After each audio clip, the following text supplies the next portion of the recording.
The VAT in 1990 under an IMF program was not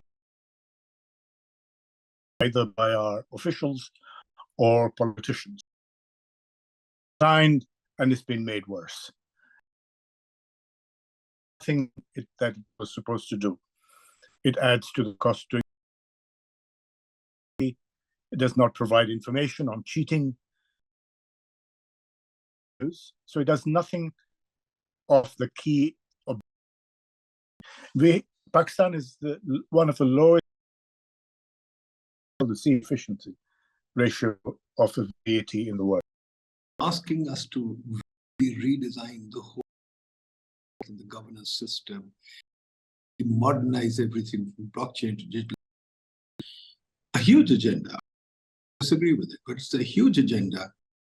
Not even taken the first step up a tax. So in a sense, you said was kind of depressing, far away from where you are, and I don't any closer. You're talking about the modern governance, which will understand, link the tax system, find own, etc., beneficial. I mean, all these things basically just the governance system where you're asked to have not only a comprehensive, well-developed markets, well-developed prices, the ability to deliver at national, local level, city level. We have not even started thinking about a local government. Local government is very from our mind.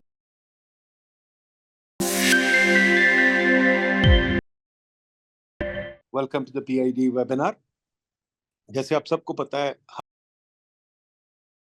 लोग आपके पास लेके आए और हमारी कोशिश है दो direction में. One is to create students and Pakistani people who are interested in policy as possible. Therefore, we call some of the best people in the world. The second thing that we try and invite the best people that we can, ताकि हम उनसे भी सीख सकें. The idea is कि आपकी research, आपके idea से फायदा उठाएं. तो हमारे मुल्क के जैसे कि सबको पता है कि सबसे बड़ा प्रॉब्लम जो है, but we'll keep that for later in the discussion, कि हमारा बहुत बड़ा प्रॉब्लम है taxation, कि हमारा टैक्स सिस्टम बहुत टूटा हुआ है.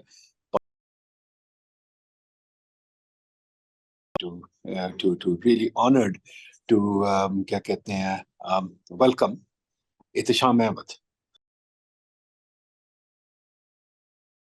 Ehtisham, whatever, because he's an old friend. We grew up together. Full disclosure, we grew up together. We studied together, etc. My friend, as I mentioned, despite the fact is my friend, is one of the leading authorities with no reservation at all. Ehtisham is one of the leading experts advising China, Mexico, many countries. I mean, I won't even name them. Many things, but most importantly, tax and fiscal affairs. He has been one of the fund's leading experts on fiscal affairs, on fiscal policy, taxation. मेरी तरफ से अब सब, those who are interested in the subject, please, क्या कहते हैं, taxation is going to talk about a digital transformation of institutions and policies, and let's see what he has to say. But I'd also like to say, Ehtisham has agreed, despite his many activities, to be the chairman of our task force, PID task force, on write a great report on taxation, which we hope will be one of the most important manuals that we can all leave behind and taxation system. So I have persuaded him to help us do that. And Ehtisham, I'll also invite you to help us do another thing. We've set about lead that effort if you can. Whatever time you have, you can help us over Zoom, make our people grow. So with that, I express my gratitude to Ehtisham And I turn over the mic to him. Thank you. I'll listen. Thank you, Nadeem. Assalamu alaikum, everyone. Indeed, Nadeem is an oral, and I'm grateful for this opportunity to speak. It's about the digital transformation of the Pakistan economy and really the fiscal. So I'm going to talk a little bit about taxation, but also multi-level finance issues, given that we are a process of elections. We've had a transition period, but the sustained failure of tax reform years, it fell from around 14% in 1984 to 10% more or less now. That was introduced in 1990. To the Qamrul Islam Commission in 1985. Qamrul Islam was one of the greats that Pakistan is. And he was actually commissioned by Mahbub ul Haq to do the tax proposals in 1985. And commission insisted on not taking any advice from the World Bank or the IMF. So it was basically a homegrown reading, because many of the relevant then and are still relevant today. And of course, the objective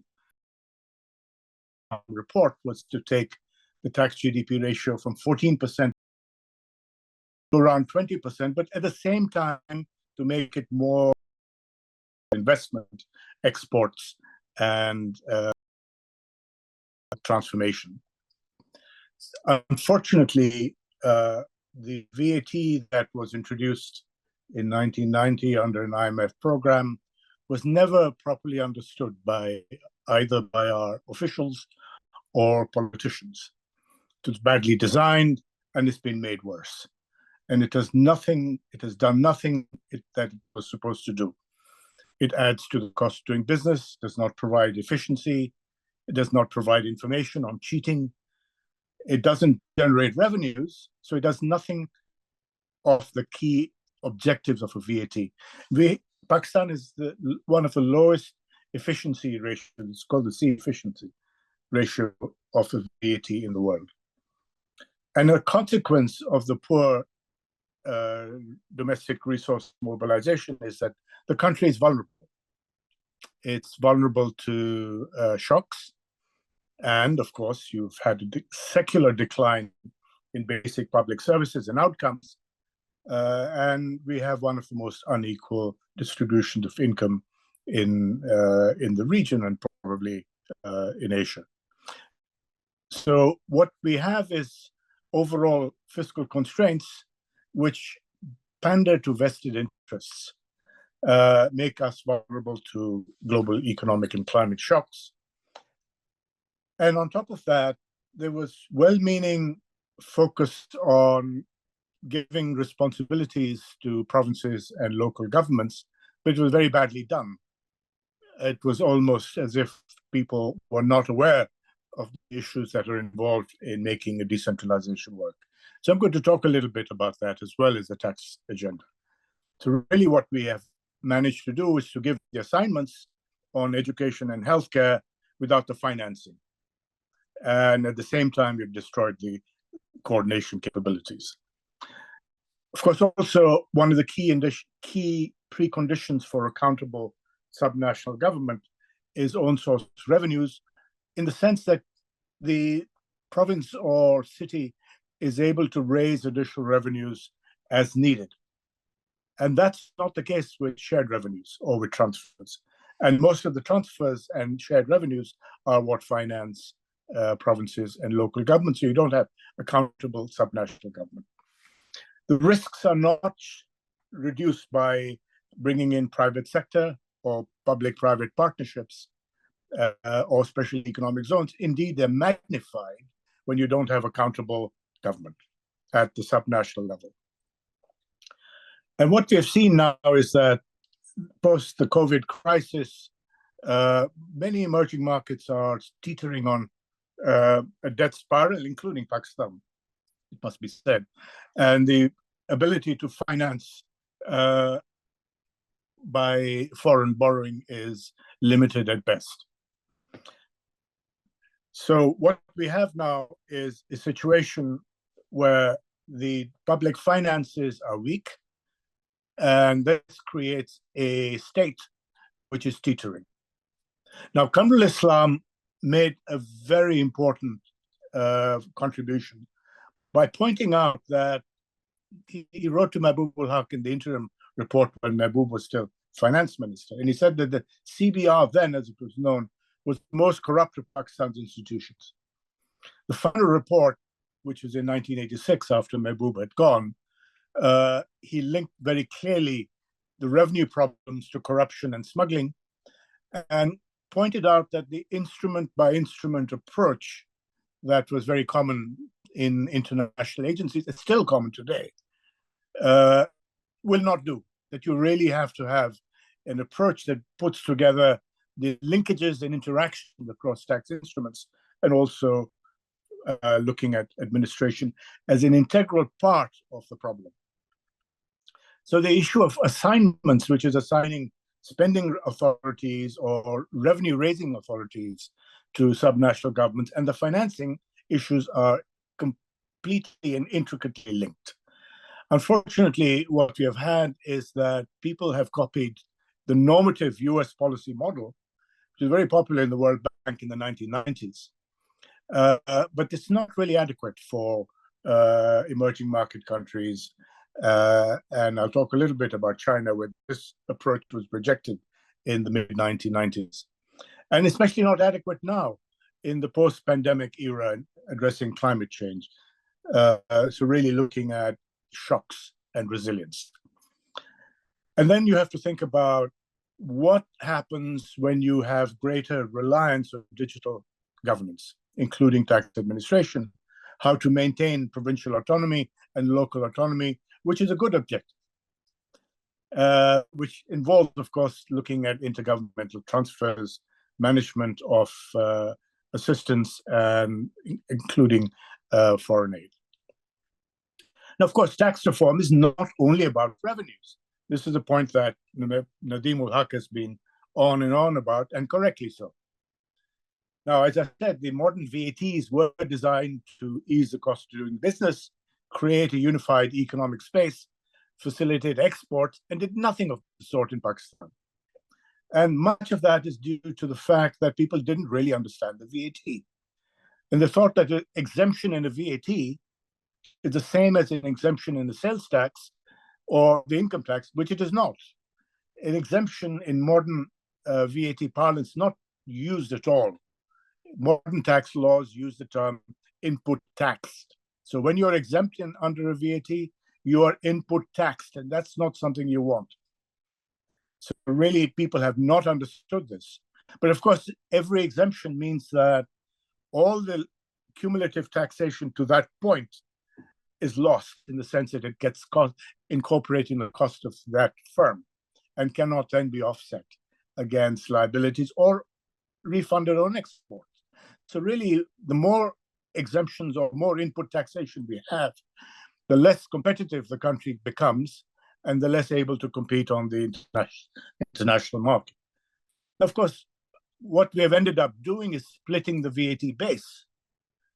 And this is really a legacy of the unfortunate Government of India Act of 1935, which split the tax bases then between those that were controlled by the Crown, which was on goods, and left services like haircuts to provincial and state governments. That has remained. Unfortunately, it's been strengthened in Pakistan. Indians are now beginning to address it, have brought in a constitutional amendment to integrate the VAT base. We have done nothing of the sort. It's not even under discussion. You are into an election period, and this issue has not been raised by any party. Of course, the key issue for accountable governance and proper autonomy at the provincial and local level is own source revenues, also to access credit for investment, for cities, for resilient and sustainable growth. But that's not something we have. We don't have own source revenues, even if there are transfers under the Finance Commission. That's not own source revenue. And of course, you know, if you're doing a major tax reform, the tax by tax approach that we've used since 1990, as Kamrul Islam warned, doesn't work. All the major tax reforms I have been associated with, including in China in 93, 94, Mexico recently in 2013, and worked, as Nadeem said, in the GCC, in Southeast Asia, and other parts of Latin America and the Middle East.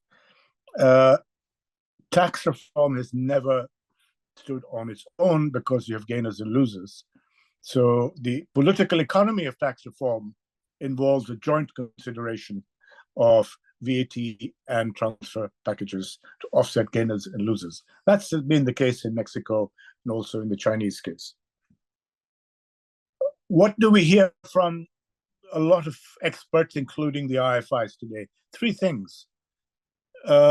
We hear that digital solutions will solve the problem. We hear that special economic zones will solve the problem of foreign direct investment, and that decentralization is a panacea for all evils. And that those are not even wrong.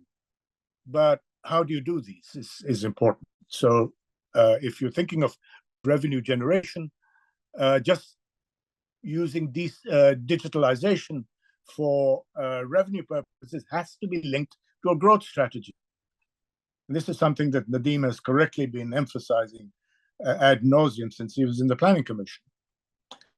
Then if you have digitization, you don't digitize existing semi-manual processes and procedures. That just makes matters worse. You need proper change management. Special economic zones were set up in the 1990s in Mexico and in China to offset an adverse policy agenda. But then really what they have been looking to do over time is increase domestic linkages. You don't want to create a special economic zone for a third country that uses its inputs and labor and exports as if it were on the moon. So really it has to be properly linked to domestic value chains to have any real effect. And of course, the more special economic zones you create, the more opportunities for cheating and rent seeking you have. Now, decentralization as an objective is fine, but it's much misunderstood. What do you mean by decentralization? Who does what and how do you get accountability? And the whole discussion has been on revenue shares, not on own source revenues.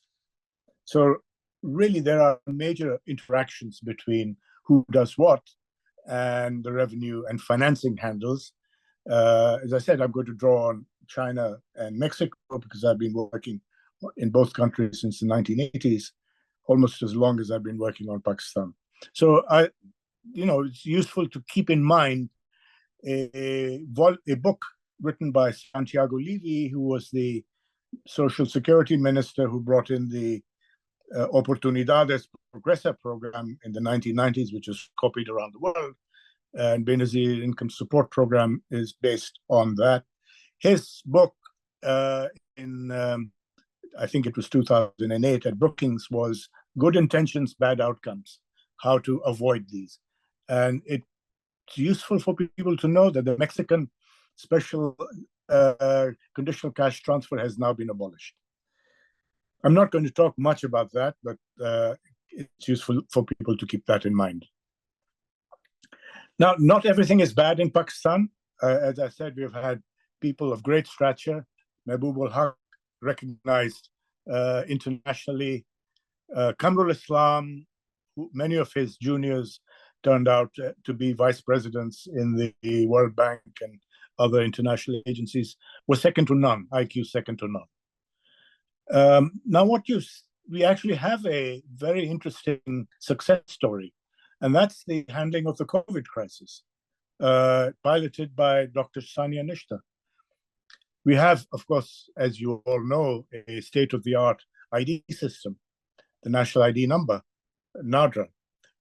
And using that, which is what was done together with local information on infection clusters, enabled Pakistan to handle the COVID crisis much better than its neighbors. Of course, Dr. Nishtar was helped by military logistics and support. The financing was through the federal government and assisted by aid funds.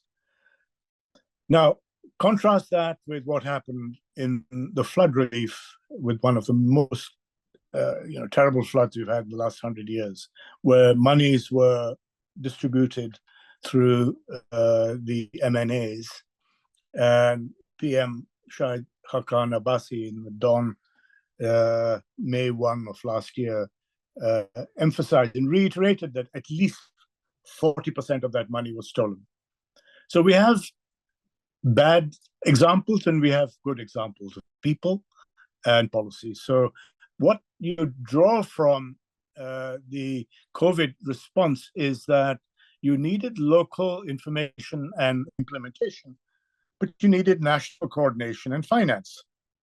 That's true whenever you have a shock. And that's something that really people need to think about it dispassionately. It's not one party or another. This is a very serious economic and policy question that requires analysis. Financing is critical.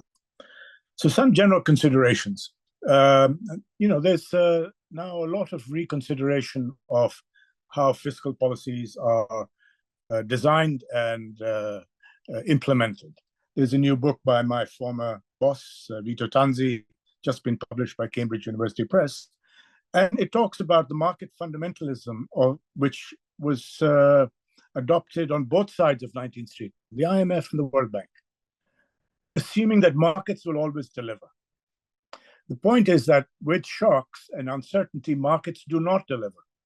And you need public policies to address the uncertainty. And as the example I gave of the COVID relief in Pakistan, importance of coordinated multi-level public action, which is both cross-border and domestic, is necessary to prevent and recover from shocks. And now we're into a potential emerging market debt crisis and further shocks associated with climate change. It becomes essential to think about resilience, and integration of uncertainty changes models and policy prescriptions. So you cannot rely on good intentions, and you have to rethink the entire set of assignments to think about a more resilient country going ahead.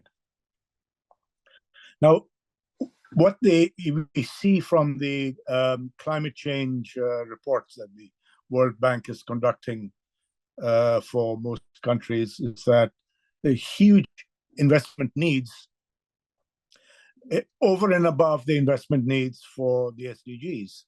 The IMF estimated in 2019, before the pandemic, that Pakistan needed an additional 16% of GDP to meet these SDGs, and we collect only 10% of GDP in revenues, an additional 16%. Then you have the World Bank CCDR, which puts in another amount that is needed for resilience. So how on earth are you going to achieve these targets if you don't have a resilient and sustainable domestic resource mobilization, together with transparency on the sources and uses of funds, including public-private partnerships? Hugely important. Don't think of public-private partnership as a panacea. It's sometimes a mechanism to kick the fiscal can down the road. Of course, there's increasing recognition by the IPCC about the importance of cities in achieving resilience and creating opportunities for sustained employment generation, but also risks of zoonotic diseases. So the importance of local government in disaster prevention and recovery is known as the Sendai framework, involves city and local governments. And then the spatial dynamics matter. You can't grow a country just by relying on one or two metropolitan areas, like Mexico City or Karachi, or Jakarta for that matter, or in China, the coastal cities. So really you're looking at creating compact, clean, and connected cities in the interior to begin to create employment opportunities that are sustainable and feasible. So this is a summary of really the policy framework. I don't have time to set up the models, but let me just summarize that in a coordinated tax and investment strategy, you would use the same weights on capital and labor, on income distribution and employment, on environment and appropriate cost to public funds in both your tax analysis as well as your investment decisions. And that will give you then a public investment, or you can think of it as the priorities for a plan. They're much more than physical infrastructure, as Nadeem has pointed out. Also, human capital matters. But then you need to think about transparency and governance and financial sustainability in the medium term. Creating sustainable employment opportunities, delivery of local public services, that gives you the coordination framework. And as I said, you saw it happen in practice in Pakistan with very low revenue capabilities. So it can be done. So to summarize, the key lesson from the analytics is the parameters of your tax and investment agenda must be the same. And the book that Nick Stern and I published in 1991, Theory and Practice of Tax Reforms in Developing Countries, did just that for Pakistan at that time. And that was replicated in Mexico. The problem is that that's not done in the international agencies, because what the IFIs do is to treat distributional, employment, or environmental issues as separate add-ons. So there's a separate department dealing with climate change that does climate programs, which are not even wrong, but you can't have a climate program in isolation, because the political economy of gainers and losers comes into play. And if you have a budget constraint, the first thing that goes is a separate climate program, as you're seeing in the United Kingdom at the present time, or what might happen with in the United States next year. So really, digital transformation is something you have to keep in mind. It provides new opportunities for structural change. It requires integrated tax and infrastructure management, so policies, assignments, and administration. So computerizing largely manual processes and procedures, which is what Pakistan has done with the point of sales machines and e-filing, which have added to the cost of doing business, that just is like pouring concrete over the digital transformation agenda. That's a quote from a World Bank colleague I've been working with. So why China and Mexico? Well, the thing is that China copied from Mexico and Mexico copied from China.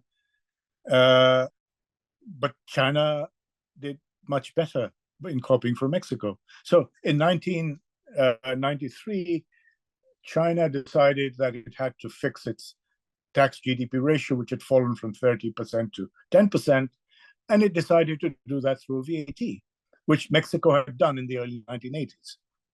And, it has had double-digit average growth since then. Tax GDP ratio was around almost 20% prior to the pandemic. It's been reduced now by policy measures to reduce counter-cyclical fiscal policies, but it's still in the 18% of GDP range. And of course, China has moved rapidly on digital transformation. They've moved the tax administration from entirely subnational, which it was prior to 1993, to entirely national in 2018. And this is very important. You don't want a tax regime with 32 of tax administrations administering a single tax as you have in India. So Mexico is constrained by federal constitution. In early 1980s, reform was facilitated by one party in power, but they did more or less the same. But they both face similar constraints going forward, and that relates to subnational taxes. I'll talk a bit today. So political economy of sustainable structural change and digital transformation. As I said, Mexico in 1980s suppressed over 60 state and local taxes. It was made possible by sharing the revenues and strengthening earmark transfers for education and health. Post-NAFTA, they created the special economic zones, the maquiladoras, with exemptions and special regimes, and they copied European social security instruments, which led to Santiago Levy's dictum, good intentions, bad outcomes, because it's just created informality. The Chinese 1994 reform, which I was also associated with, also involved political economy solutions, creating a national tax administration to implement VAT, but with revenue sharing, equalization, and lump sum transfers. And it had spectacular results. Really, you needed the taxes and transfers together, and what they have done since then, they moved in stages from an investment type VAT, which did not give credit for capital goods, to consumption type VAT, which did, and then integrating goods and services which are left at the provincial level in 1993-94 were integrated into the national VAT in 2015. Pakistan, take note, China integrated the VAT on goods with services in 2015. That enabled them to remove the borders around the special economic zones like Shenzhen and generate domestic linkages. The land sales and land value capture, which have been recommended by international agencies to finance local governments, have proved to be good in some cases, but a potential disaster. And I'll talk a little bit about that as we go on. So this is the result of the Chinese reforms. By 1991, the tax GDP ratio had fallen to 10%, and they came to the IMF and said, what do we do? And they said, just tell us what other countries do, we will decide ourselves. So I led a series of missions to inform them about the options, and then we worked with the team led by Lo Jiwei, later finance minister, under Zhurongji. And Zhurongji came up with a political economy solution, which was not thought of by the IFIs, and it's generally second to none. Is that the World Bank was telling them to first fix the spending assignments and then think of revenues. He said, no, we have to first fix our revenue system, and based on that, we will eventually come to spending. So he turned the theory upside down. And look at what happened. They went back to 50% share in the collection of revenues. Tax GDP went up to almost 20% within 5 years. So really, this was spectacular. And you've had 25 years of double-digit growth. But the problem is that the growth and the revenues that were generated were largely in the big metropolitan areas in the coastal regions in eastern China. 500 million people moved to these major metropolitan areas. It can't take any more. And this has led, of course, to congestion, to a lot of urban sprawl, loss of agricultural land, and increasing vulnerability. So this is a major problem, and the key element of the current and next 5-year plans is to rebalance, move production inland so as to relieve the pressure on Guangzhou, Shanghai, Tianjin, and so on. So really looking at a strategy to move lower value-added or employment-generating activities inland or offshore. So digital transformation is hugely important.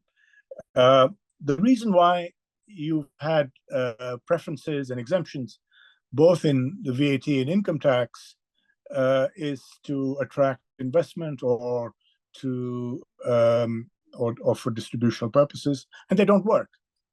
They make a non-competitive regime worse. The same issue in Mexico, and the same issue in the Philippines I've been working on recently. In Mexico, the emphasis on widespread exemptions for distribution investment included the special economic zone, post-NAFTA. Firms in the special economic zone were exempt from income tax and the VAT and had special rates in adjacent regions.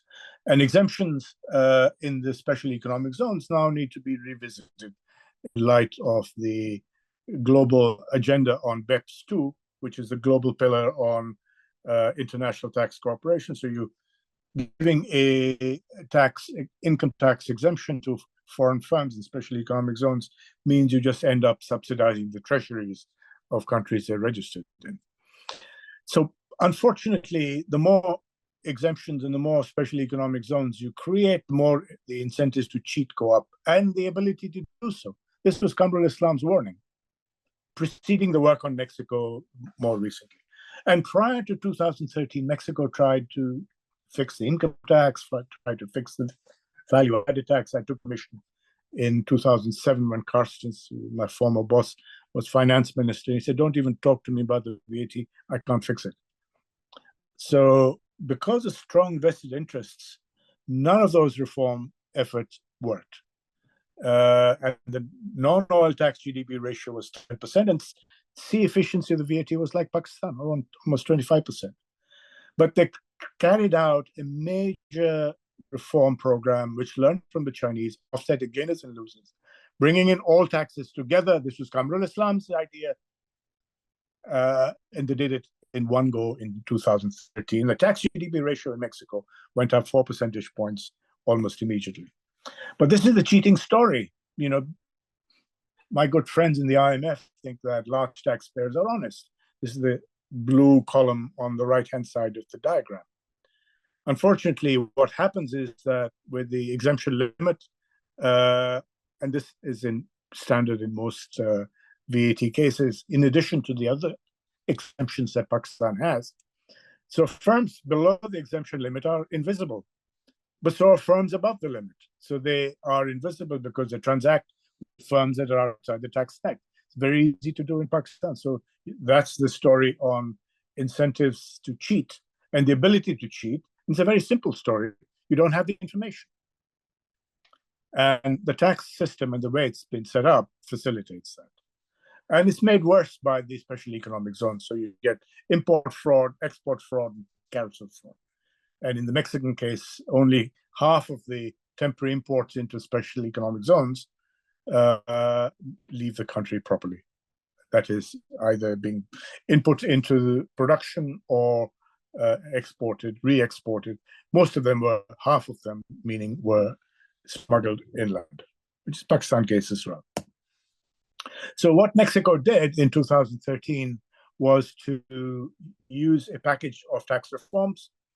They continue to exempt non-processed food. It didn't matter because non-processed food does not go into the value chain. They also brought in a tax on tax. They looked at the impact of VAT on income taxes. They brought in a carbon tax. And they abolished, eventually, the conditional cash transfer. They brought in a minimum pension, which did not create the poverty trap. And all of this was facilitated by digital transformation.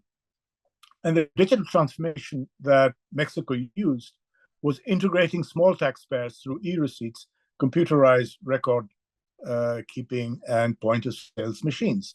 That's what the bank has tried to do in Pakistan, but without the tax reform, it doesn't work. So really, policy and administration reform has to go in hand with the digital transformation. It's hugely important in improving investment climate, where there is connectivity and public services. Unfortunately, in Mexico, that's not the case in the southern part of the country. I'll show you in a minute. Now, we had recommended a piggyback arrangement for most taxes in this package, but that was not implemented in 2013. So Mexico faces a problem of subnational finance, which is common also to Pakistan and to some extent China. So many countries, including Pakistan, have tried to copy the point-of-sale register e-filing without addressing the policy and administration issues. And we have a very good national ID, and it still doesn't work. There's huge resistance, including on the part of the retail sector and large taxpayers. The problem is that if you subject small taxpayers to lump sum taxes, there's backward shifting of any tax. And there's no incentive for them to join the VAT framework. They don't get any benefit from it. And they're then subject to increased scrutiny by the FBR, which, of course, is not something they'd like to do. So Pakistan is not the only country with similar problems. Philippines is very much the same. And they also have great difficulty in linking the tax identifier number with the national ID. So digitization really requires a comprehensive approach to reforms. There's none better than China, but the effects, just look at the effects of the 2013 reform in Mexico, which integrated services, small taxpayers, large taxpayers, raised tax GDP ratio by 4 percentage points of GDP, huge influx of foreign direct investment outside the formal special economic zone, because it doesn't really matter where the investment takes place, because you get it back when you export with the proper VAT. But then there's problems with, and this is what happens, the problem in the South. So the influx of foreign direct investment outside the maquiladora zone is staggering. It's all over the country. And Mexico is the only country in Latin America to have benefited from, it's the breakdown of the global trading regime, the nearshoring exercise that is underway today. Just a couple of months ago, there was a $1.5 billion investment for BMW's electrical vehicle headquarters in San Luis Potosi, which is not far from Mexico City, replacing a project that Ford was supposed to put in there. So just look at where the investment has gone outside the maquiladora zone. But then you have a problem of lagging regions, and people still migrate to where they think incomes will rise. So that's the Harris-Rodaro model. It works. And the income difference between the poorest state and Mexico City, which is the richest, has grown and grown. And again, the issue about inequality and employment generation can only be addressed by creating employment opportunities in the lagging states. So this is, huge inequalities in the convergence in the center and south falling behind, Mexico City being on a completely different planet. And much of it is due to disparities in public services, which influence the investment climate and growth of employment opportunities. China followed Mexico, integrated the VAT by bringing in the taxes on services into the VAT, unified tax administration, and a new perspective on special economic zones, following the Mexican reforms. And this has been the basis for the creation of the high-tech zones, which are now in the Greater Bay Area in Guangdong province, 9 cities, Hong Kong and Macau, and the provinces along the Yangtze River Delta, Zhejiang, Jiangsu, Shanghai, Anhui. So really, you've got the 4 provinces in the east, and then you've got the Tianjin-Beijing corridor. You've got 3 high-tech zones, which are like Silicon Valley on steroids. Really, the whole idea was to encourage the domestic linkages of the R&D that's taking place in the product development, financing, and the whole ecosystem of new tech that's underway now in China, second to none. Now, of course, the directions of reform continue to be essentially based on large data, big data management on blockchain, which is now being used increasingly. And this requires that everything be centralized. But this poses a problem, which is not insuperable, and they're beginning to do so, in creating tax handles for the provinces and cities. They have to do that because a lot of the investment, especially in the property sector, is at the provincial and local level. So this brings us to the issue of the perennial problem of local taxation, to finance the SDGs and basic infrastructure. Unfortunately, all this investment on connectivity financed by higher levels is necessary, but it's not sufficient to create a balanced growth pattern, as you see in the United Kingdom, you see in Italy, and you also see that in China. China has the world's best high-speed train network now, roads, airports, but does it create employment opportunities in the interior? The answer has been not as good as one had wanted. It's largely because of disparities in public service delivery and better infrastructure. So also to attract high-skilled workers in the interior of China or Western China, it's necessary to provide this level of services they are able to achieve in Guangzhou or in Shanghai. And of course, you need access to sustainable finance. Trouble is that with the tax reforms, there are no tax handles in the hands of provinces or local governments. What they have are shared revenues, like the Finance Commission, the national revenues coming from Beijing, but those are not under the control of provinces, and therefore they cannot be used as collateral for borrowing. This is a problem. And given that much of the mitigation and adaptation is local, it's essential to have own source revenues for climate finance. Unfortunately, the property tax performance in emerging market countries has been way below potential. It's work by Ball and Wallace around 2008, which estimated that emerging markets should get around 2% of GDP, maybe 3%. They manage in Pakistan 0.2 of 1%, less than that. India 0.2 of 1%. Senegal 0.1 of 1%. Brazil is the only country that manages 1% of GDP. And that's way below its potential. So why is that? The problem is that you have a political economy issue. You have the potential of people with fixed or low incomes in potentially rich areas in large cities who cannot afford to pay the market tax rate.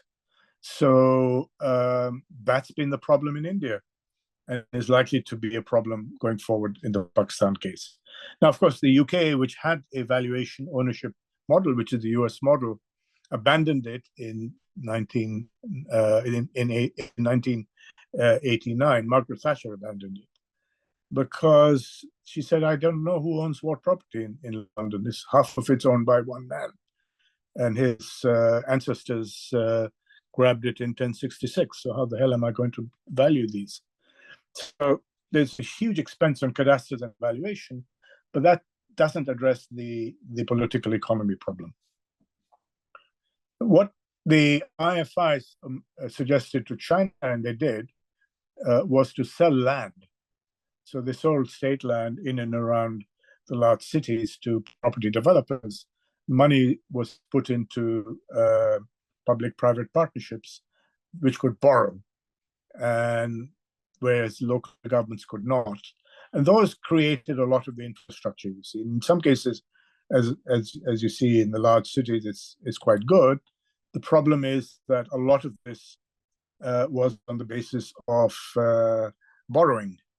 And the land value capture model has imploded spectacularly in China, although a lot of infrastructure in the rich cities has been created. So this is an example of about 45 firms that are unable to meet the three prudential red lines set up by the central bank.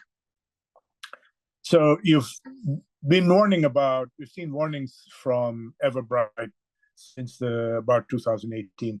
But what you've had now is the biggest one, Country Garden, go belly up, this last few months.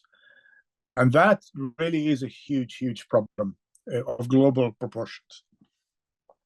So in addition to actual financing accurately all this infrastructure at the local level, you need to think about the fiscal rules. And in Pakistan, as in many countries around the world, there's been a rush to copy the Maastricht type rules, which are numerical rules based on proportion of GDP. So in terms of what you can raise X% of GDP, debt and on the deficit. But unfortunately, at the subnational level, those are inadequate indicators. Because really what you need is own source revenues to be able to pay back any liabilities in the future. That's the basis of the Simonson conditions. So the numerical fiscal rules in India at the state level have actually worked, but they worked by limiting investment, and they worked by stopping any development in the poorest states. So basically they've increased inequality. So you've had a situation where the fiscal rules actually work, but are damaging to long-term growth and sustainable finance. So there's a lot of need to rethink. So this is a big area where, again, it'd be useful for PIDE to start thinking about possibly a modified golden rule where you have an own source revenue and you use that as a basis for access to finance. That also creates an incentive to bolster your domestic resource mobilization at the subnational level. So again, the issues of tagging green investments is that it's not, whilst it's very popular, it's not very effective. You get a lot of greenwashing. You have lots of interactions across functions. Something can be tagged as green, but a lot of it is because you have clean water that may not be tagged, or you have other facilities which may or may not be green. And really what you need is a package of sustainable multi-level functions to think of green or better healthcare or better education. So again, healthcare is a function of education, is a function of water, is a function of a number of different things that actually go into a particular function, interaction across functions. But also, and this is something which people sometimes forget, during the last debt crisis, they created, the international agencies created a highly indebted poor country fund, the HIPC fund, which gave money to governments for poor people in poor countries. Unfortunately, it didn't assure that the money would get to the poor people in poor countries. And this was a critique by Jeff Sachs. So in order to get around that, they decided in HIPC 2 around 2001 to give money to local governments for education and health. And I was in the IMF, and the mission chief for Bolivia sent a message saying, I used to run the public financial management division. And I got a call from my colleague in the Western Hemisphere department that we're giving money to Bolivia. It's going to the accounts of the municipalities for education and health. We see from the monetary survey that the monies are accumulating and not being spent. Can you go find out what's going on? And this is what we found, that in education and health, teachers were hired by the intermediate level, not the cities, teachers and doctors. And the salaries were paid through the central government. So the wages, fixed capital, plus the liabilities for the schools and hospitals were being generated on the books of higher levels of government, not the local government. So what did they do on education and health? Well, actually not very much effectively. So really, in order to think about a function, and this is very important when you think about how you would address the pandemic or how you would address a shock like a major flood. So you're not just looking at a given function like healthcare, you're also looking at the financing, you're looking at the coordination. This is what we did for the COVID crisis. So it was the interaction between levels of government, the economic classification, which is wages, operations and maintenance, and the functions which are allocated. So the discussion in Pakistan is only on the functions. If you look at the schedules and the constitution, it does not talk about the economic components of the functions. This is something which is critical. And unfortunately, the level of discourse, shall we say, that has led to the decentralization process in Pakistan has been, shall we say, wanting somewhat. So, and then of course you need to be using effectively foreign aid and special purpose programs for flood relief or COVID relief. You need to be aligning incentives between the central government, provincial and local governments, and you need to have full information on the flow of funds, which means you need, again, this matrix, which is really a chart of accounts. On the top of this chart of accounts is your GFSM economic classification, which is wages, use of goods and services, fixed capital, liabilities. That's your economic classification. Then you've got programs, projects, outputs and outcomes linked to a given function, sub-function, sub-sub-function. And on the column, you have the functions. Much of the discussion on functions is what gets reflected in the constitutions. The top part is completely ignored, but that's central. And that's where more work is necessary. And of course, you also need to be able to monitor it. You know, the if-misses that have been funded with $150 million by the World Bank, then followed by another $350 million by the World Bank for the PIFRA, was it PIFRA program. I remember in 2008, I was representing Pakistan on the 2009, still I was representing Pakistan on the IMF Executive Director's Office. I wanted education and health spending, and they said, we give you budget numbers.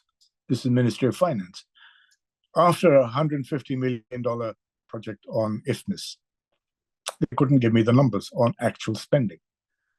So that's, you know, poorly designed programs, badly executed, really not knowing what you're doing. Then you need to know where the money is going.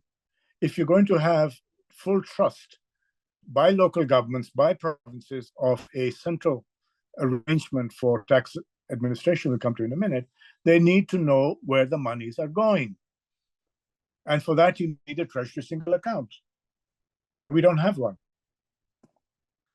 So really, and then of course you need the own source revenues in order to implement hard budget constraints. So we've got none of the preconditions for effective decentralization or better governance. So as I said, let's think a little bit about the alternatives. And there's a new book I've just done, which draws on an idea of Alfred Marshall from the 1890s that said that, you know, a property tax is the most visible tax in people's faces and is going to lead to a lot of political resistance. The only way it'll work is if it's linked to local public services.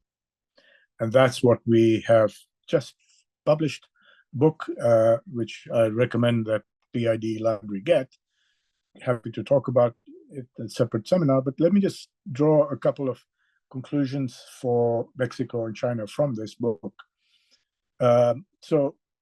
What we are recommending is a very simple tax for recurrent tax on non-business properties based on location, size, and linked to the cost of local service delivery. And in the Chinese case, we estimate it can raise over 2% of GDP. For Mexico, we were estimating 1.5%. All business taxes, all business properties and property sales should be subject to the traditional valuation model. Because there's a market, and there's a market which can be monitored, especially going forward with blockchain.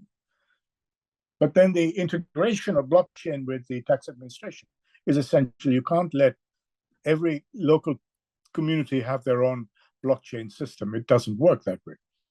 So you can think of a system of nationally legislated bans for own source revenues and the local cities choosing within the band in the unitary state. But of course, it requires better design of intergovernmental transfers. We do not have an equalization system. And really, the special purpose transfers need to be also better articulated and included in this overall framework, which will include revenue sharing, equalization, and special purpose transfers, together with their own source revenue. So you have the whole fiscal picture. And China is doing that. As I said, they integrated the subnational business tax into the VAT, removed borders around Shenzhen, and have now created a completely new institutional structure for the high-tech zones, which is, again, something that you need to look at, the Greater Bay Area. And again, the estimates for the beneficial property tax, and we had access to a lot of data with the Chinese Academy of Social Science, 6 major cities in the program that I ran, which fed into the 14th five-year plan, estimated that it would be revenue increasing, it would be inequality reducing very sharply. And this is something that we're going to start piloting in March 2020, but then you had COVID. What they've done is actually precisely what we would have recommended, is it's a unitary state. All legislation is in the National People's Congress. The National People's Congress for property sales legislates a band. The provinces choose within the band, local governments choose within that band. So really what you have is a nested set of decisions, which will lead eventually to own source revenue. That's all that's necessary. And we have proposed the same sort of arrangement in the Mexican case, and we had the data to do so. Again, estimating that you create space 1.5% of GDP as opposed to 0.2 of 1%. That's inequality reducing to begin with, but it requires also completely revamped system of federal transfers. So this is estimates of what a per square meter tax in the poorest state, which is Chiapas, would look like relative to the city of Mexico City. So 87 pesos versus 440 pesos per square meter. And of course, you would have variation within Mexico City. It's a huge city of 35 million people. And a lot of informality, so that was very, very substantially within the city. We didn't have the data to do that. And again, very positive redistributive impact, but it has to be linked to amending what they call the participaciones, which is the non-earmarked transfer system. So next steps for Pakistan, let me just point to things which your task force may want to consider as maybe the starting point for the work. Again, digital transformation requires a change in tools and revenue and treasury circuits, as well as the policy framework. And you need an integrated tax administration, utilizing blockchain. You need policy change to integrate small taxpayers with the regular regime. You need immediate refund on exports. You need arm's length interface between taxpayers to reduce corruption, which will be resisted by tax administrators. And you need local, state, provincial tax autonomy with control over rates. And you need a streamlined treasury circuit facilitated by digital transformation. This, again, something which I've worked on for a long time, is how do you get autonomy? It's not administration, it's the setting of rates. And you can have a subnational administration, as you do with the GST on services in Pakistan, with very little ability to monitor, to vary rates. And that's pointless. So really, I think the role of subnational tax administrations need to be considered very carefully. So you can start with beneficial property taxes. It's possible to do that. And pilots could begin in the major cities using, digital transformation, but involving a thorough reconsideration of revenue public financial management processes and procedures. So the agenda for your task force could be something like this, which would definitely build on the 1985 Qamar al-Islam National Taxation Reform Commission report. I gave a seminar at the FBR in September, I think, 2019. The entire staff of FBR, Planning Commission, and Ministry of Finance were there. None of them had heard of the Qamar al-Islam report, and they couldn't find a copy of the report in the library of FBR. So this is the state of our knowledge, that our homegrown product, Qamar al-Islam, who refused to take advice from the IFIs, nobody can find his report. It's worth reading. So really, I think a starting point is something which Nadeem has worked on quite a lot, is a sustainable growth strategy. That has to be the starting point. What are you trying to do with your economy? Revenues are important, but they're not the only objective. So you have to have taxes and fiscal policy linked directly to a sustainable growth strategy. So you need to be thinking of reducing the cost of doing business, facilitating export, improving the business climate. You need to be addressing income distribution. Georgieva says to the Prime Minister, tax the rich, not the poor. But how are you going to do that?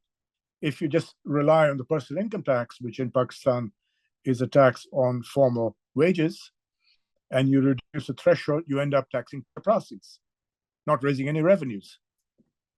So when you have a tax on formal sector wages, it's actually inequality enhancing. You have to address incentives to cheat, and you have to keep the political economy of keeping the country together with multi-level finances. And we have had a terrible record of doing that, with East Pakistan in particular, and not a very good record in the West either, to be honest. Now there are new options with digital transformation, and unfortunately, IFIs are not very clear about what these are.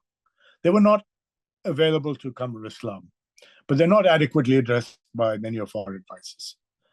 Then you have to focus on climate, on shocks, floods, pandemics, just transition.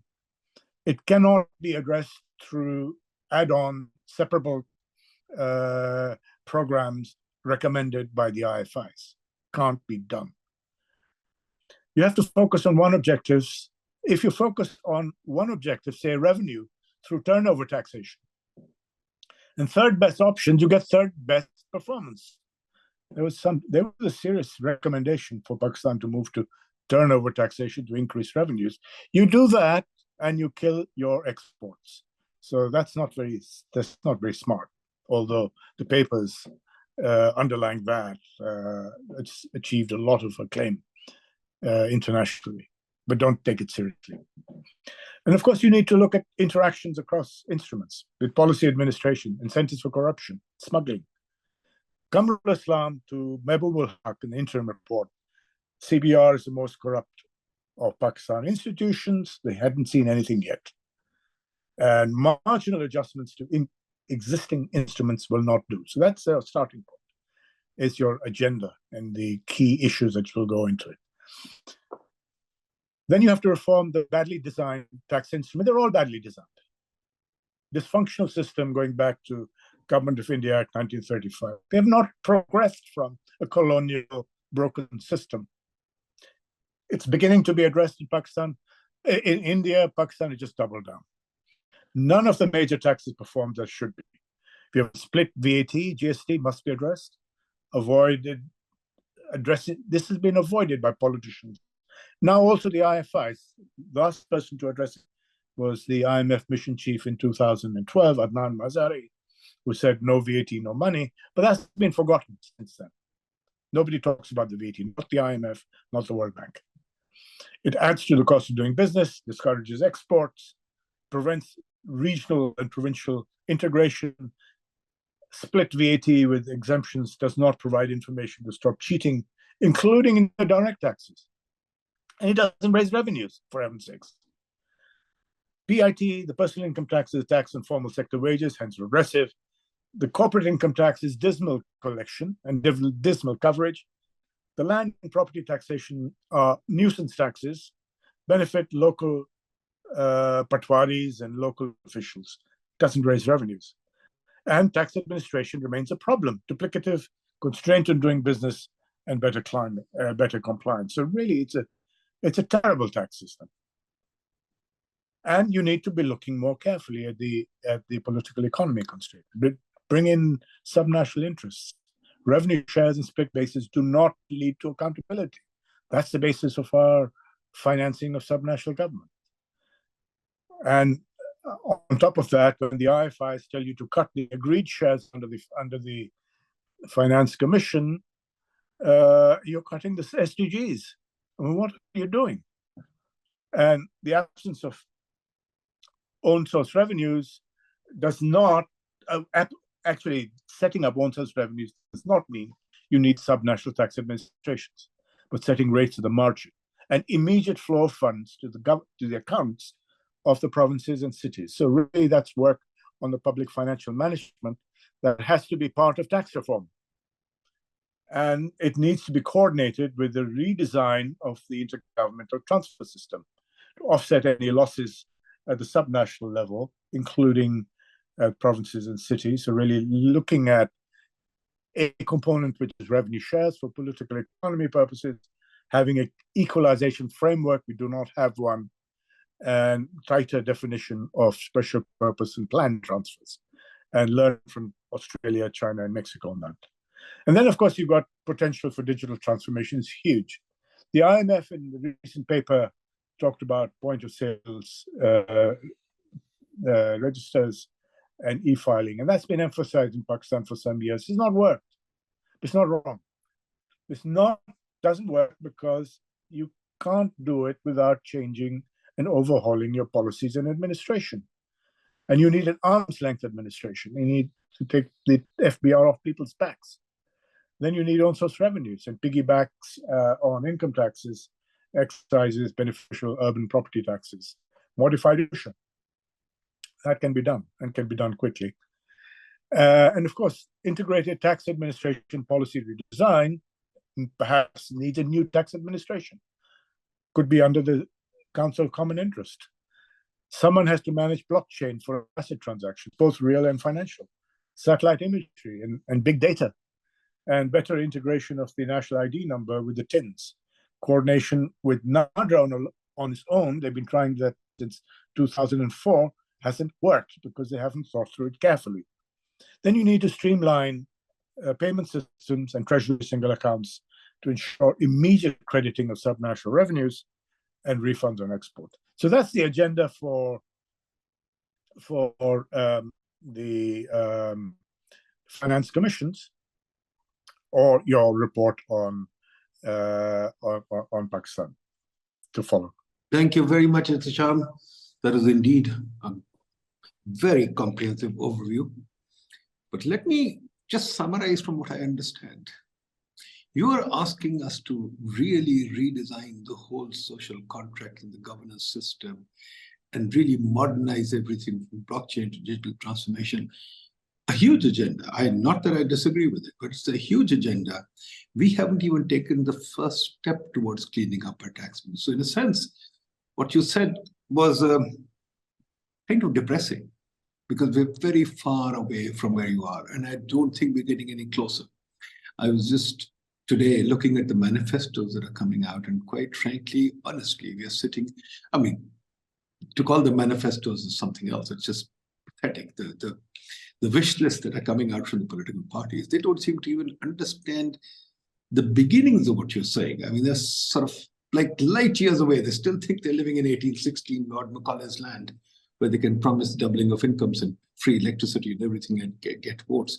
What you're talking about, the modern governance system, which will understand, as you're saying, link the performance to the tax system, find own source revenues, etc., beneficial taxation. I mean, all these things are basically just the basics of governance system, where you're asking for us to have not only a comprehensive growth policy, but well-developed markets, well-developed governance systems, well-developed pricing systems, the ability to deliver at a subnational, local level, city level.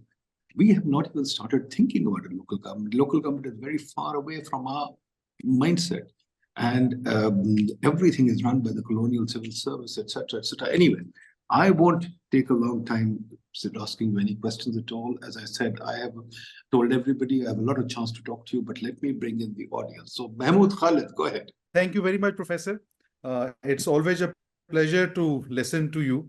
And it will be an honor for us at PIDE to take help from you in terms of setting up the agenda and trying to sort out things, as Dr. Nadeem summarized it very well, that the task in front of us is quite large. It's not straightforward.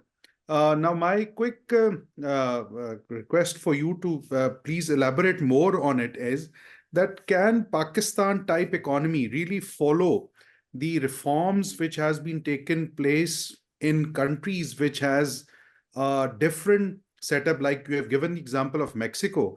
When we read their reforms success, there were many other factors which was also embedded in it. For example, digitalization, the access to internet and other facilitations. Similarly, in case of China, as you have also mentioned, the will to go up to the subnational level, which in case of Pakistan is really missing. When we look at the current system, we even see not just the jurisdictional issues, but the problems with the administration and policy as well, which has been tried out in the latest communique which was made, that the policy is going to be separated from administration and things like that. So in your opinion, how difficult would be it a task to take all the things on board, and can we really sort of make some small changes which is going to actually lead towards the bigger change, like you have mentioned, to thinking about the National Finance Commission, where we can simply add onto it some kind of conditional transfers based on performance or something like that. But on top of that, what would you recommend for the administration? Because the conventional system of taking in the professionals through the CSS is really not working, because when we meet those guys, we can't really feel any professionalism or kind of vision which really is needed towards such kind of a transformation. If I may, Nadeem, respond to you and also to Mahmoud. I think these are very relevant issues that people have in mind. I think, if you don't know where you're going, anywhere will get you there. So you're happy, with marginal, tinkering here and there, and something.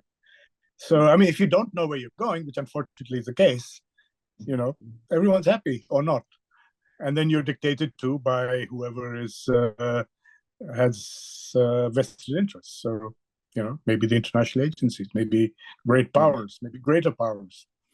So you end up in a semi-colonial limbo, as we have. I think going back to, Qamar al-Islam was not stupid. And he had some of the best, H.U. Baig, Muin Bakai. You look at the members of his commission, and they were the best thinkers in the country, had been.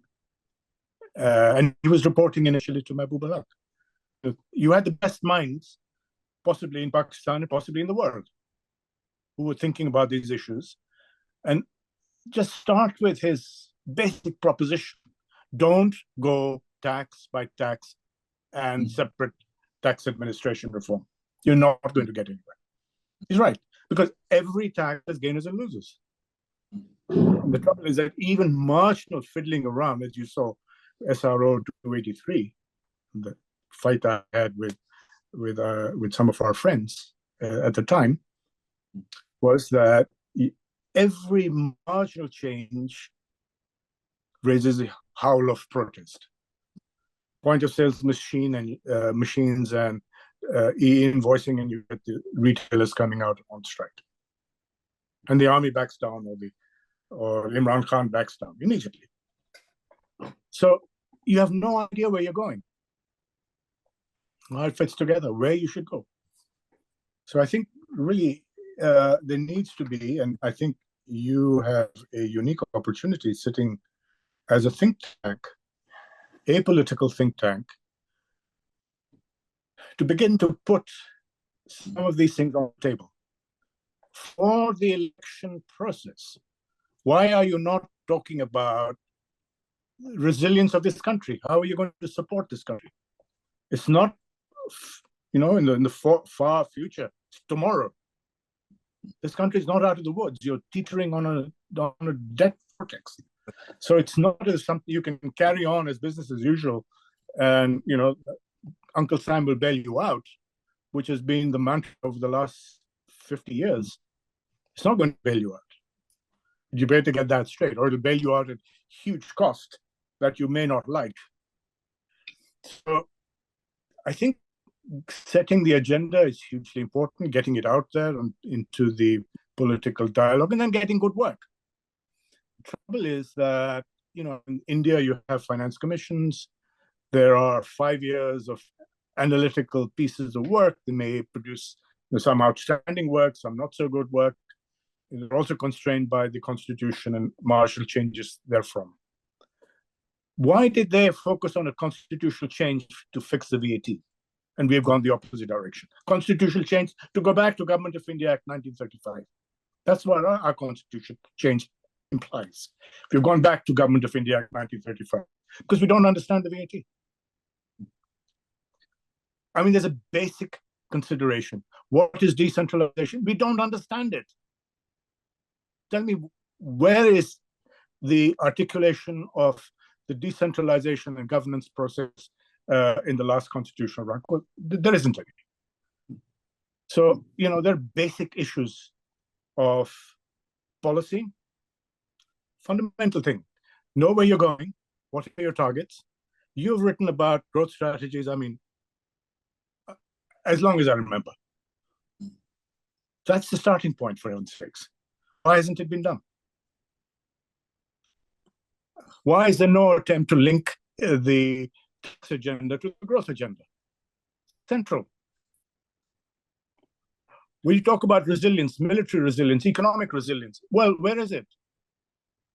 How can you have resilience with a collapsing public finances? Chinese, when the public finances were collapsing, I'll give you this example. I first went to China in the mid-1980s. They were in the process of, the Deng Xiaoping fiscal responsibility system. They cut taxes. It's the right thing to do because they're 100% profits taxes. They cut taxes. They told farmers, pretend the land is yours, you give international prices. That was the core of the program. Unleash incentives, unleash investment, big investment. The net effect of that was a tax GDP ratio fell from 30% to 10%. So when they came to us in the IMF, they said, don't tell us what to do, just tell us what the options are. And we will work it out. This is very, very wise, very wise. Don't tell us what to do. Which I used to get flack from my reviewers in the fund. Why aren't you telling them what to do? I'm not going to tell them what to do. I'm going to write it in the way they know what to do, but I'm not saying do A, B, and C, which is the way that new technical assistance reports are set up. What did you say, and what has been the performance? And we're going to mark you against that performance. That's the way you deal with a serious country. You can't deal with India like that. You deal with Pakistan like that, and nothing happens because we have no idea where we're going. The one person who actually did have an idea, very clear idea articulated, was Kamrul Islam. That report was, nobody can find it. Nobody can find it. Ask in the PIDE library if they have it.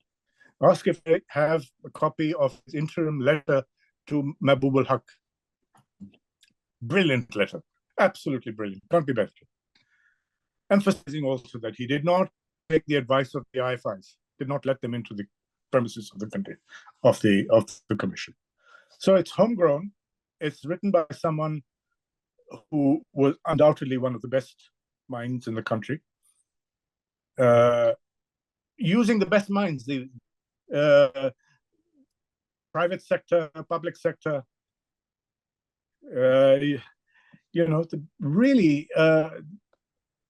and then understanding that you don't fiddle around at the margins.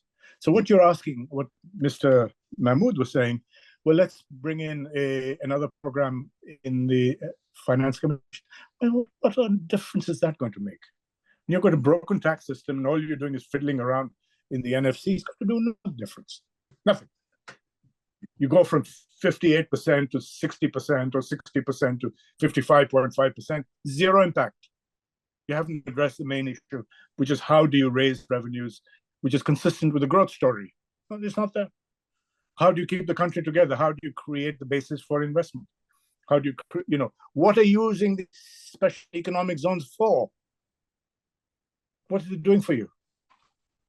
You have a huge opportunity with CPEC. Have you utilized? Nobody has a clue what to do with it.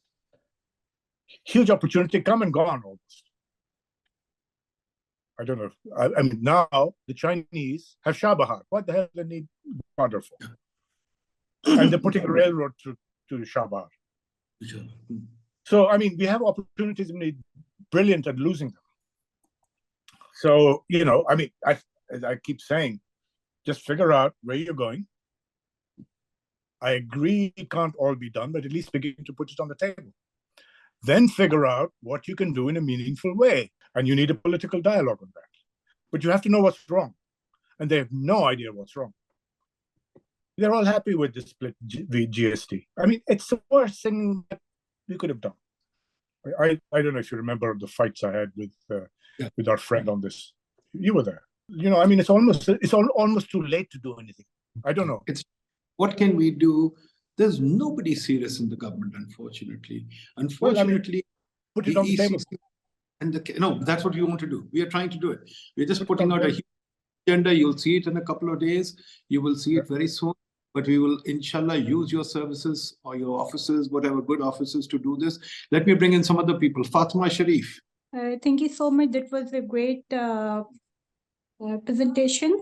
So my question is that, this policy is useful like country Pakistan as we are facing debt crisis?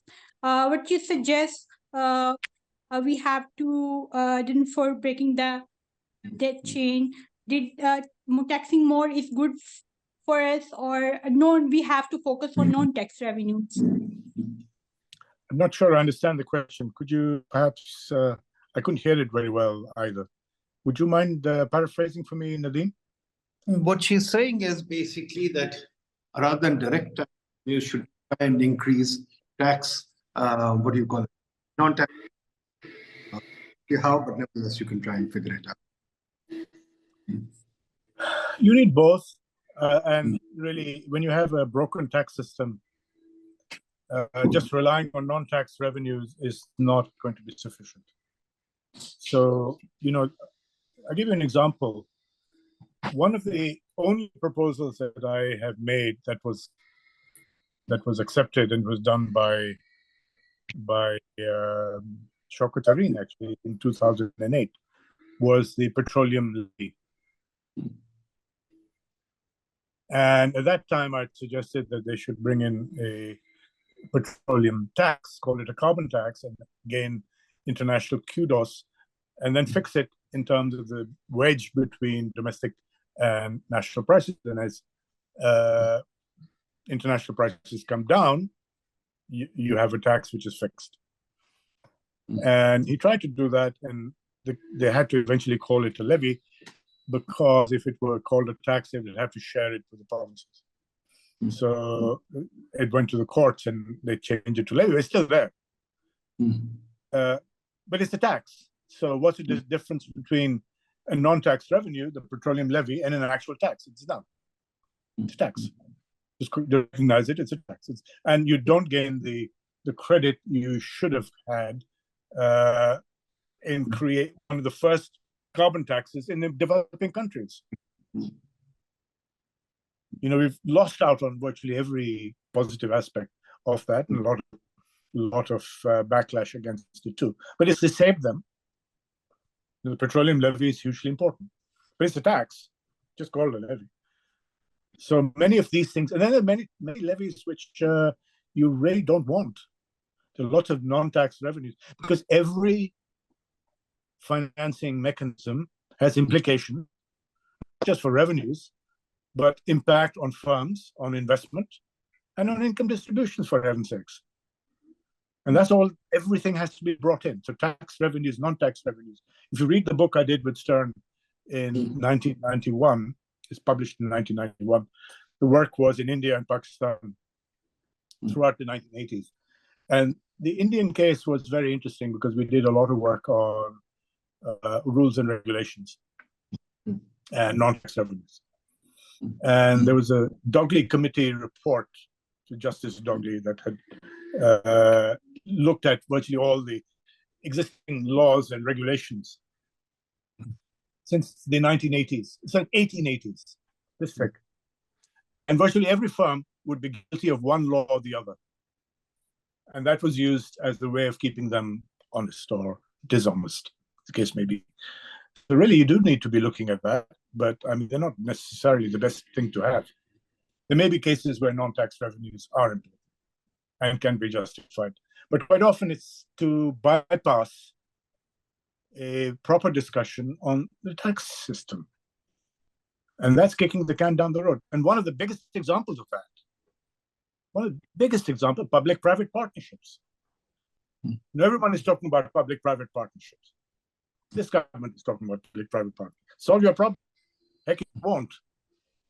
Except it won't, because what happens with public-private partnerships is that for financing a public infrastructure, for example, which reverts to the state, it has to be on your balance sheet because liabilities are being generated that you don't know. There are two problems. One problem is that liabilities are being generated, they're off balance sheet, off your books. You have no idea what they're. The second issue is that you don't know the effort being put into the project by the private sector. Look at the mess that's being done on the IPPs, private sector. So you need full transparency, and it doesn't solve the problem. It can create a bigger problem down the road because you really have to be knowing. You have to be very careful about what is involved and the implications for investments, pricing, public sector pricing, incentives to cheat. It's a huge issue, Fatma. So it's not a panacea. So really, I'm all for transparency. And even if you do these things, they should be recorded. So guarantees, private-public partnership, need to be on the balance sheets and provisioned against. Now, the entire liability doesn't go into the budget. It's the provisioning that should be there. But it is, and that leads to problems, and it leads to problems in England. Some of the worst problems, fiscal problems, are because the British, which have been publicizing public-private partnerships, as you know, in the fund and the bank, since Blair came on the scene, didn't follow the right rules in the UK. So the biggest problem, one of the biggest cases, is the London Underground, not done properly. Or most recently is Centrica, which was to provide public services to prisons, schools, etc. by this firm. They went belly up. And the central government had to pick up £2 billion worth of liabilities. So the UK, which is publicizing these public-private partnerships, has some of the worst examples. And look at the trouble that the Chinese are in with the property developers. The biggest problem is their Achilles heel, because they said, okay, we'll get the private sector in, they'll do it, they'll create the infrastructure, and everything will be hunky-dory, except it isn't. They've imploded. But let me just step in here for a minute. Okay. Isn't saying basically that we never think of the public sector balance sheet? This is something that I remember Vito Tanzi also wrote about some time ago. And there's a guy at the Fiscal Affairs Department, Dan Detter, too. We don't talk about the public sector balance sheet. The fund especially, and the bank, etc., are always talking about the fiscal deficit, which is the flow statement or the income statement. In fact, in Pakistan right now, as you well know, we've got at least, I think, 10 items that I can think of that are contingent liabilities in the budget that are lying around. And today, another one was created today when they said we'll privatize PIA, except that we'll take the losses off and put them in an entity somewhere. I mean, it's a statement that put them in entities, it's gone. In the power sector, we've got our holding company where we've got some debt parked. Another entity where we've got debt parked. So we park things somewhere and we pretend that public balance sheet. And this is something that I've been arguing for a long time. Remember the paper that guy Tej and Vito wrote, paper that talked about how to move Georgetown School out of the country, out of Washington, kind of. So I'm talking about that. Remember your old house in Pakistan, in Lahore, which is now the chief minister's house, that if you can just move these things out, we can increase the balance sheet, we can increase growth and development by a huge amount. So there's a huge amount of this stuff. But all of that stems from the fact that there is no accounting for the public balance sheet and the public sector. So, and that's a huge. So let me bring in Zia Rahman. Zia Rahman. Yes, sir. Thank you, sir, for this insightful session. I have two questions. It is basically from my MPhil thesis, which is centered on General Sales Tax Services, a case of Balochistan Revenue Authority. What I found in my results is that we have too many tax rates of GST services. Like what I found that these are like distortions, and it is a big hurdle on tax compliance. One is that. My second question is, what do you think about the tax authority integration at provincial level? I think both are important questions. The thrust of my talk is that the split between goods and services was a mistake. And it's being corrected in India. It's not being, we went the wrong direction in Pakistan. Can you hear me? Yeah, go ahead. Yeah. So when you find that these multiple rates for services cause distortion, of course it will cause distortion. I mean, one of the biggest distortions is effectively the component on service charges at ports used by SIM effectively to impose really tariffs on importing provinces inland. And one of the worries was that the use of this power by one province will lead to tax wars. And we did some work on that, in 2008 and 9. And indeed, that's what actually happened, if they know what's happening in the first place.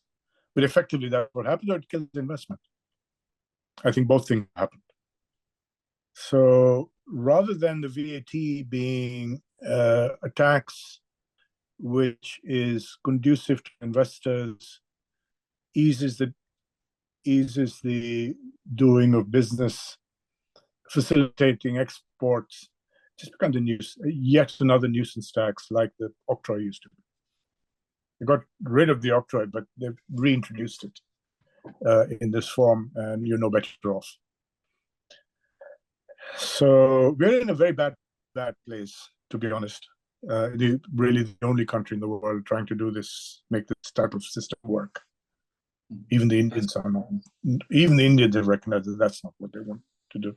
Although they haven't got past, they made a mistake in restricting the VAT reforms just to VAT.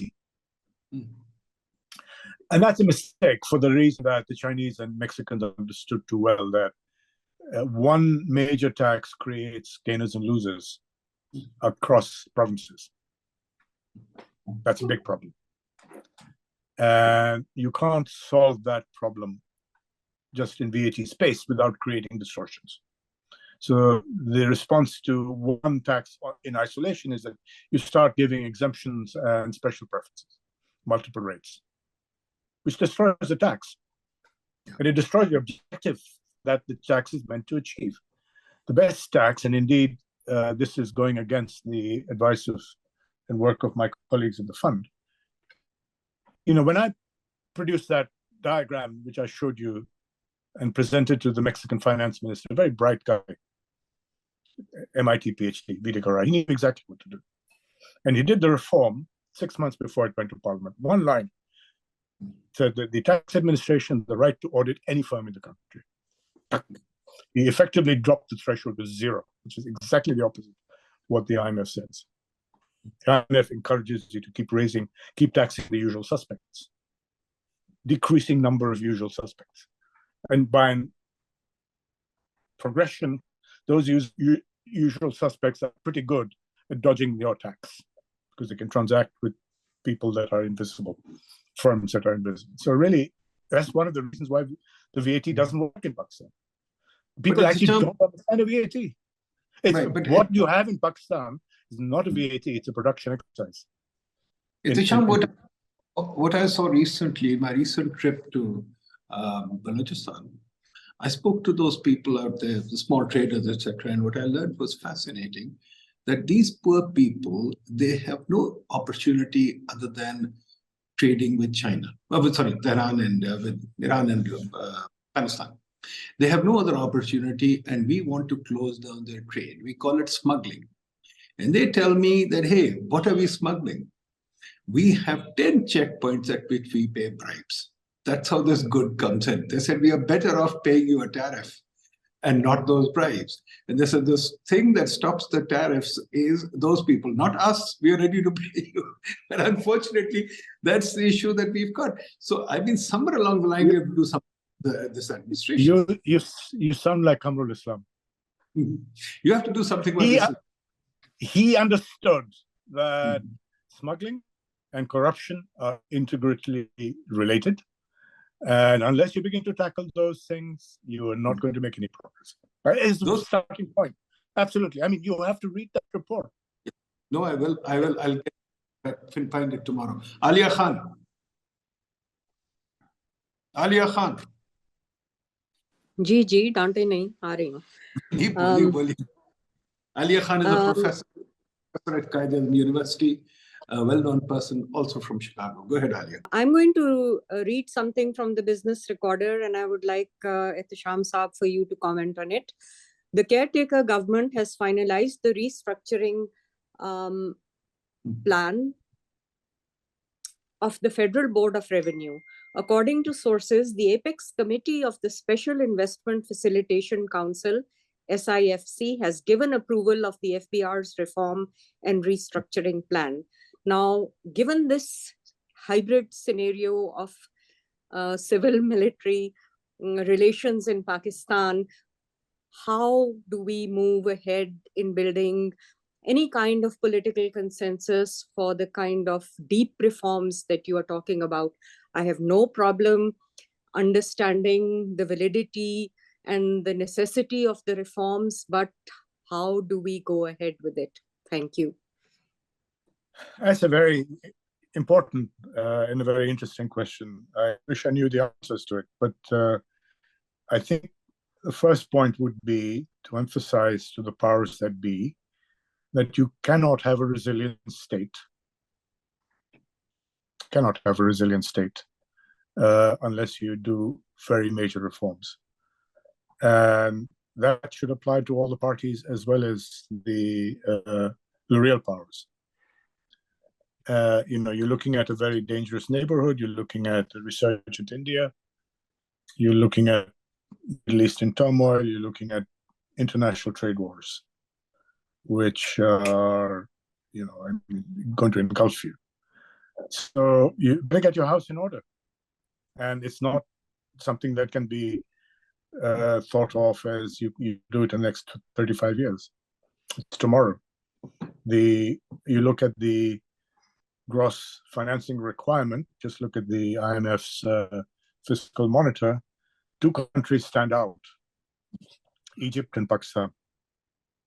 You've got repayments of 35% of GDP next year. How the hell are you going to do it?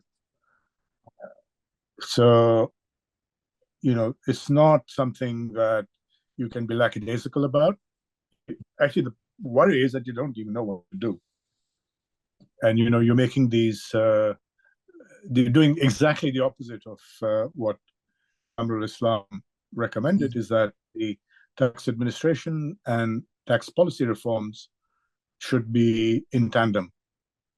Now, you may be doing the right thing on tax administration, but you're doing it at the behest of who? The IMF, World Bank? What do people in Pakistan think about it? What about this whole agenda of a national tax administration? Why are you doing it when that is not yet addressed? So my fundamental response would be that, you know, it's the answer to Nadeem's question. If you don't know what you're doing, anything would be okay. So they're doing things for the sake of doing things or for the sake of pleasing the World Bank. Fine. But, you know, that's what you do. You have no idea what you do. But why don't you say this, Alia? I'll propose this, and it's Sham, you comment on it. How about Pinochet and the Chicago Boys? Is that not a solution? No, I mean, but they fixed the tax system. They did. So they did. Yeah. They did. Did very good job. Brute force to do things. So maybe a Pinochet is required. I don't know. I mean, I don't want to go into that story, but certainly the politicians have not distinguished themselves, nor as the military, to be honest. They've had plenty of opportunities. You know, I mean, the Kamrul Islam was appointed under Zia with Mahbub al Haq as finance minister. I mean, you couldn't get better than that. Combination of Mahbub al Haq and Kamrul Islam. Correct. What did he do with it? He threw away the report. Because the moment you had tons of, you know, the avalanche of Afghan-related funds coming, he didn't need the tax reform. That's been our problem. That's been our problem. Now, unfortunately, that source of money has dried up. Because good or bad, but it's dried up. But it means that you can't be sitting around hoping that things will happen. Good point. Good point. Let me bring in Shaukat Hamid. Okay. Thank you, Dr. Ehtisham, for a wonderful, wonderful discussion. I've been reading your article and trying to catch up with, you know, your thoughts since I did my MPhil in economics, which was on trying to analyze the burden of indirect taxes. I didn't do very good in that, let me tell you clearly. Now that I keep on reading about things, I've realized there are so many issues within this tax system, which are, you know, they keep on surprising me, at least. Today, I was reading an article about mills of invoices,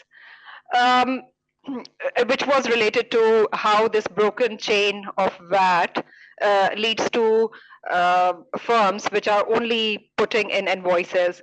I just wanted to understand that more in detail. What are your thoughts on it, and what do you think about it? Yeah, well, that's the issue, really. I mean, the moment you have a broken tax system, it becomes very hard to know what the incidence is. It's not the nominal tax that matters. It's the effective tax. And really, with the broken VAT, what you have is all this cheating that goes on. I mean, we did a lot of work on Mexico, which we were not allowed to publish because we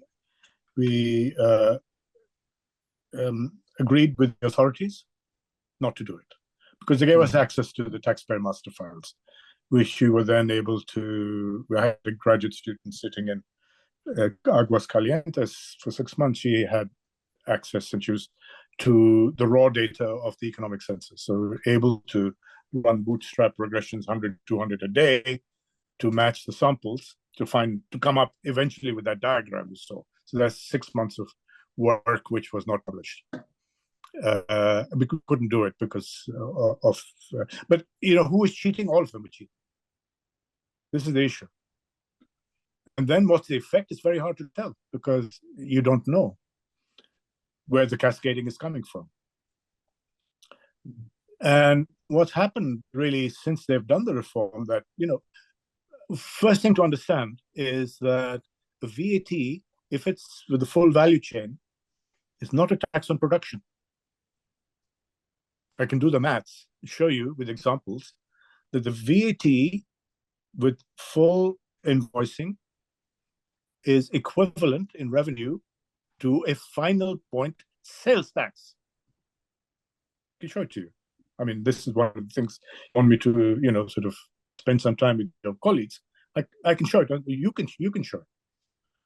VAT is the final point sales tax are the same, which means a VAT is a tax on consumption. So why are you worried about tax on production? It doesn't come into it. But that breaks down when you have breaks in the chain. Now, what people think is an exemption is actually not very good. An exemption in a final point sales tax is a benefit to the consumer. An exemption in a VAT breaks the information chain, adds to cascading, and is damaging to the consumer. That's what an exemption does. The effects of an exemption in a VAT are completely different to that in a final point sales tax. People don't understand that point. They don't understand it, or you wouldn't have the mess. Because exemption versus zero rating, please explain that quickly. It'll take, I mean, I could do that. I can do a seminar for you on that. With zero rating, there is no tax to the exporter or the consumer, which means that the entire tax on the full value chain is given back, either to the consumer or to the exporter. With a break in the chain, you zero rate and you don't know what to zero rate. This is the problem you have with the flying invoices. We zero rate exports, but you got breaks in the chain. What are you giving back to your export? You have no idea. So you have the flying invoices in Pakistan, and you got invoice sightseeing in Brazil. Invoice sightseeing is very nice. You know, they play samba, they create, music whilst they do that. So really, it's terrible. But it's a misunderstanding, misuse of VAT. And quite often it happens because of multi-level administrations in Brazil. Pakistan, we've just recreated the problem on a big scale. The problem is that the incidence of a VAT is very simple if you have a VAT. We don't actually have a VAT. We've got a system of broken production excises with cascading. So very hard to do, sort of the burden. What are you looking at? The effective tax or the nominal tax? It's very hard to tell. Very quickly, when you have a system where the insiders want to cheat on the entire system, can you make that works? Yeah, the whole point is that you need, and again, I think Kamrul Islam understood that beautifully, because in order to get a major tax reform, you need to have arm's length administration, which means you're breaking the power of the FBR or CBR at the time.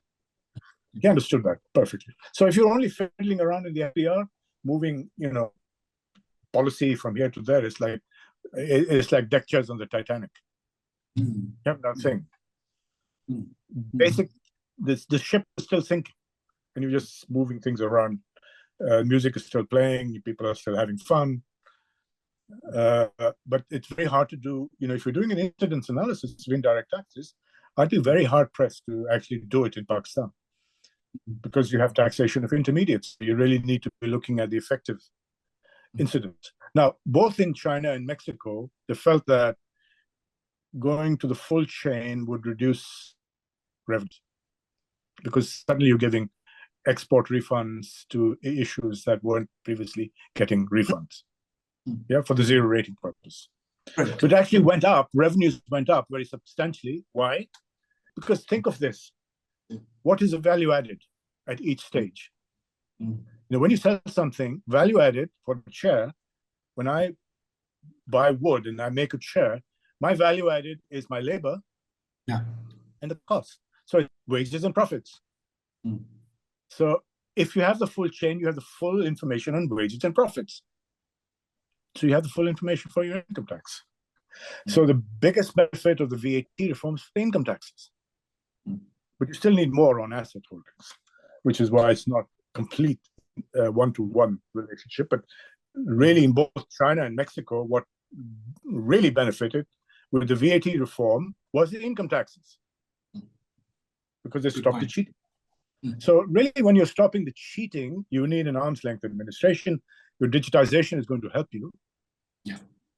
Digitization only works if it facilitates arm's length administration. But now we are going for it. The way you're doing it on this point I was invited to participate in that World Bank seminar when they changed it to 1 a.m. very kindly without telling me. And we had it was very, very, I mean, it was so obvious why they did it. But In fact, there was I said, this is 1 a.m. How can Ehtisham participate? They said, no, he's not. told us. He had not. He had not. Listen, so we had a preliminary discussion with there's a lady from Lahore School, from the Government College Lahore, who was present, and she said that they'd been working on the VAT, the point of sale registers and invoicing. And we found that basically it had led to really the same tax administration with a lot more opportunities for corruption. It's doing exactly the opposite of what it should have been doing. She's correct. I mean, they spent a lot of time looking at it. It hasn't worked. But that was the core of the program in Mexico, but it only worked because it was together with the policy reform, which was Mahbub al-Haq's point, was Kamrul Hassan's point. And what the IFIs are telling you to do is fiddle around at the edges and pretend that you're doing reform, get to the main issue. So you end up with, maybe there is a political economy theory, how to keep recalcitrant states where they should be. Just like them. Let's bring last two questions, getting late. Yasser, go ahead, Yasser. Thank you so much, sir. It's an excellent seminar, enlightening. I just want to ask a brief question. It's a very simple question. The people in Pakistan, the citizens, are losing trust in the government, and there is no such action or any policy that is addressing to revive that trust. I want to just ask this, that in the roots of the society, the only thing the people know is to become a filer or a non-filer, and why the government is giving them a choice. If there is a choice, definitely the people are going to take measures to avoid paying taxes. So number one, why the government is giving choices to the people, and number two, is there any way to revive the trust of the citizens? Thank you. Good point. Yeah, this non-filer is a very interesting question. Ehtisham, go ahead. Yeah, I think in most income tax systems, people who have income above a certain level have to file. There's no choice involved. Below a certain income level, you don't. And again, I think this is part of the reason is that they are desperate to increase the number of taxpayers. I mean, Pakistan has less income taxpayers than Guatemala, both in number for the personal income tax and the corporate. So neither of them would inspire very much confidence. So here we have something very interesting. Here what we have is a guy can go and buy a Land Cruiser, which costs now 16 crore rupees here. So he buys $160 million worth of a Land Cruiser, and then he will pay 5% as non-filer tax. And he still doesn't have to. I mean, have you seen that anywhere? No, this is which is why you need the full information from the value-added tax. Because with the full information on the value-added tax, you know exactly what he's doing. And modern tax systems actually have done away with tax filing altogether.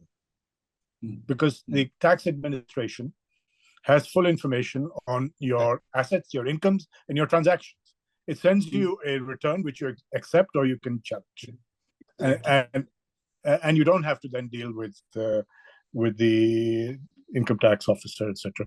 But the other point is that until you have your indirect tax system or the value-added tax system, the modern approach to tax policy and administration in place, you're stuck with actually negotiating with ITOs, which is the worst thing you can do. So then they're not going to let that. It's not going to be easy to break that nexus because that's their source of income. That's the source of income for them. So you're not paying the government, you're paying the ITOs.